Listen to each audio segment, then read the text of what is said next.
Hi friends, ഇന്ന് ഞാൻ നിങ്ങളുമായിട്ട് ഞങ്ങൾക്കുണ്ടായ ഒരു അനുഭവം പങ്കുവെക്കാൻ വേണ്ടിയിട്ടാണ് ഈ വീഡിയോ ആയിട്ട് ഞാൻ വന്നിട്ടുള്ളത്. അപ്പോൾ പരമാവധി എല്ലാവരും സ്കിപ്പ് ചെയ്യാതെ കാണുക. ഇതിൽ വീഡിയോസായിട്ട് കാണാനൊന്നുമില്ല, വോയിസ് മാത്രമേ ഉള്ളൂ കേൾക്കാൻ. അപ്പോൾ നിങ്ങൾക്ക് കാര്യമുണ്ടെന്ന് തോന്നുകയാണെങ്കിൽ പരമാവധി ഷെയർ ചെയ്യുകയും ചെയ്യാം. അപ്പോൾ ഞങ്ങൾക്കുണ്ടായ അനുഭവം വേറൊന്നുമല്ല, വയറിങ്ങിനെ കുറിച്ചാണ് ഞാൻ പറയാൻ പോകുന്നത്. അപ്പോൾ ഞങ്ങൾ ഒരു കട തുടങ്ങി, 5 മാസമായി കട തുടങ്ങിയിട്ട്. 2 കറണ്ട് ബില്ല് വന്നു. പിന്നെ നമ്മൾ ഏൽപ്പിച്ച ഇലക്ട്രീഷ്യനൊക്കെ നല്ല പെർഫെക്റ്റ് ആയിരുന്നു, നല്ല പണിക്കാരനാണ്. എല്ലാ പണിയും നല്ല വൃത്തിയായിട്ട് ചെയ്തു. പണിക്കൊന്നും യാതൊരു കുഴപ്പമോ കോട്ടോ ഒന്നുമില്ല, നല്ല വൃത്തിക്കുള്ള പണിയായിരുന്നു. പിന്നെ നമ്മൾ പറഞ്ഞ ടൈമിലേറെ നേരത്തെ പണി തീർത്ത് തന്നു. കൂലിയും വളരെ കുറവായിരുന്നു. സാധാരണ ഇലക്ട്രീഷ്യനെ വിളിച്ചു കഴിഞ്ഞാൽ പോയിൻറ്റിനൊക്കെയാണ് കൂലി അവർ പറയുക. അപ്പോൾ അതിനേക്കാളും ദിവസക്കൂലി, കുറഞ്ഞ കൂലി, ചിലവൊന്നും കൊടുക്കാതെ നല്ല രീതിയിൽ ചെയ്തു തന്നു. പക്ഷേ ആൾക്ക് ലൈസൻസ് ഇല്ലായിരുന്നു. അപ്പോൾ നമ്മളൊരു കടൻ്റെ കാര്യത്തിനൊക്കെ ചെയ്യുമ്പോൾ പ്രത്യേകിച്ച് ലൈസൻസ് അന്വേഷിക്കണം. ലൈസൻസ് വേണം കടക്ക് ചെയ്യുമ്പോൾ. കാരണം ഞങ്ങൾക്കിപ്പം ഫസ്റ്റ് ബില്ല് വന്നത് 15,000 ചില്ലറ എന്തോ ആണ് വന്നത്. രണ്ടാമത്തെ ബില്ല് വന്നത് 20,000 ചില്ലറ എന്തോ ആണ്. അപ്പോൾ അതിന് ചെറിയൊരു കൺസെഷൻ ഉണ്ട്. അത് KSEBയിൽ പോയി നമ്മൾ കുറച്ച് എന്തൊക്കെയോ പ്രൂഫുകളൊക്കെ വെക്കണം. എന്നിട്ട് അതിൻ്റെ അപേക്ഷ ഈ ഇലക്ട്രീഷ്യനാണ് നമുക്ക് ചെയ്തു തരേണ്ടത്. അവർ ഉപ്പും കാര്യങ്ങളൊക്കെ എന്തൊക്കെയോ വേണം. അപ്പം ലൈസൻസ് ഉള്ളവർക്ക് അതിനെക്കുറിച്ച് അറിയാം. അപ്പോൾ ഇയാളെ വിളിച്ച് ചോദിച്ചപ്പോൾ ഇയാൾ ലൈസൻസ് ഇല്ല, അതെനിക്ക് ചെയ്യാൻ പറ്റില്ല എന്നുള്ളത് പറഞ്ഞു. അപ്പോൾ നമ്മളങ്ങനെ ഒരു അവസ്ഥയിൽ ഇങ്ങനെ കുടുങ്ങി നിൽക്കുകയാണ്. അപ്പോൾ ബില്ല് നല്ല വലിയ ബില്ലുകൾ വരുന്നുണ്ട്. അപ്പോൾ ഇതുപോലെ കട നടത്തുന്ന ഒരുപാട് പേരുണ്ടാവും.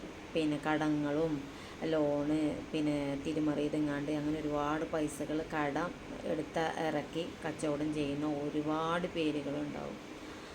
അപ്പം അവർക്കൊക്കെ ഒരു ഉപകാരം ആവാൻ വേണ്ടിയിട്ടാണ് ഞാനിങ്ങനെ ഒരു വീഡിയോ ചെയ്യുന്നത്. അപ്പോൾ ആർക്കും ഇങ്ങനെ ഒരു അബദ്ധം, നമ്മൾ കൂലി കുറഞ്ഞങ്ങാണ്ട് ഉള്ള പണിയും കാര്യങ്ങളും അന്വേഷിച്ച് പോയാൽ ഇങ്ങനെയുള്ള കാര്യങ്ങൾക്കൊക്കെ ഇങ്ങനെ ചില അബദ്ധങ്ങൾ പറ്റും.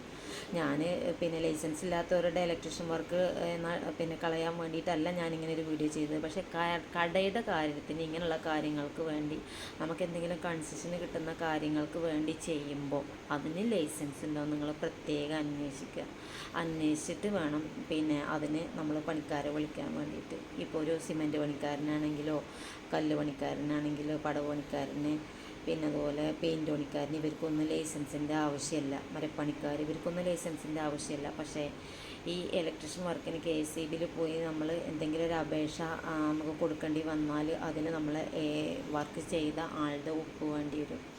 അപ്പോൾ അതുകൊണ്ട് അവർക്ക് ലൈസൻസ് വേണം. അവരെ വെറുതെ ഒപ്പിട്ടിട്ട് കാര്യമില്ല, ലൈസൻസ് ഉള്ള ആളായിരിക്കണം. അപ്പോൾ അതുകൊണ്ടാണ് ഞങ്ങളെ കടക്ക് ഇങ്ങനൊരു ബുദ്ധിമുട്ട് വന്നത്. അപ്പോൾ ഇനി ഇങ്ങനെയുള്ള ബുദ്ധിമുട്ടുകൾ ഇങ്ങനെ കടയും കാര്യങ്ങളൊക്കെ നടത്തുന്നവർക്ക് വരാതിരിക്കാൻ വേണ്ടിയിട്ടാണ് ഞാൻ ഇങ്ങനെ ഒരു വീഡിയോ ആയിട്ട് വന്നിട്ടുള്ളത്. അത് ബാക്കിയുള്ളവരെ ബുദ്ധിമുട്ടിക്കാനോ വിഷമിപ്പിക്കാനോ ഒന്നും വേണ്ടിയിട്ടല്ല ഞാനിങ്ങനൊരു വീഡിയോ ചെയ്തത്. അപ്പോൾ കടൻ്റെ ഇങ്ങനെയുള്ള കാര്യങ്ങൾക്കൊക്കെ വേണ്ടിയിട്ട് നമ്മൾ ബില്ല് കൂടുന്ന എന്തെങ്കിലും ഷോപ്പ് കാര്യങ്ങളൊക്കെ ചെയ്യുമ്പോൾ അതിന് നമ്മൾ പ്രത്യേകം ശ്രദ്ധിക്കുക. ലൈസൻസില്ല ഇലക്ട്രീഷ്യനെ വിളിക്കുക. കാരണം നമുക്ക് ബില്ലിൻ്റെ എന്തെങ്കിലും കാര്യത്തിൽ ഇത് വന്നാൽ നമുക്ക് അവരുമായിട്ട് അവരെ ഉപ്പും കാര്യങ്ങളൊക്കെ ആവശ്യമുണ്ടാകും. അപ്പോൾ അതിന് ലൈസൻസ് വേണ്ടി നമ്മൾ എന്തെങ്കിലും അപേക്ഷ കൊടുക്കുമ്പോൾ അപ്പം അത് ഒന്ന് ശ്രദ്ധിക്കുക. ഈ ഒരറിവ് എനിക്കിപ്പോൾ ഉണ്ടായൊരു അനുഭവമാണ്. അപ്പോൾ അത് നിങ്ങളിലേക്ക് എത്തിക്കാൻ വേണ്ടിയിട്ടാണ് ഞാൻ ഇങ്ങനെ ഒരു വീഡിയോ ആയിട്ട് വന്നിട്ടുള്ളത്.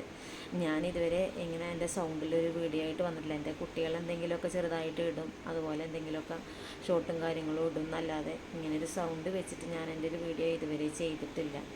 അപ്പോൾ അതുകൊണ്ട് ഈ ഒരു കാര്യം നിങ്ങളിലേക്ക് ഷെയർ ചെയ്യാൻ വേണ്ടിയിട്ടാണ് ഞാനിങ്ങനെ ഒരു വീഡിയോ ആയിട്ട് വന്നിട്ടുള്ളത്. ഇനി ഞാൻ ഇതുപോലെ എന്തെങ്കിലും കാര്യമുള്ള വീഡിയോസുമായിട്ട് വരും. അതുവരേക്കും നിങ്ങൾ ഈ ഒരു അറിവ് എല്ലാവരിലേക്കും ഷെയർ ചെയ്യുക. കാരണം ഇതുപോലെ അറിവില്ലാതെ ഞങ്ങളെപ്പോലെ അബദ്ധം കാണിക്കുന്ന പലരും ഉണ്ടാവും. അപ്പോൾ അവരിലേക്കൊരു അറിവ് എത്തട്ടെ. അപ്പോൾ നിങ്ങൾ പരമാവധി ഷെയർ ചെയ്യുക. എൻ്റെ ചാനൽ സബ്സ്ക്രൈബ് ചെയ്തിട്ടില്ലെങ്കിൽ ഒന്ന് സബ്സ്ക്രൈബ് ചെയ്യുക. പിന്നെ ഞാൻ വീണ്ടും നല്ല വീഡിയോസുമായിട്ട് നിങ്ങളിലേക്ക് വരും.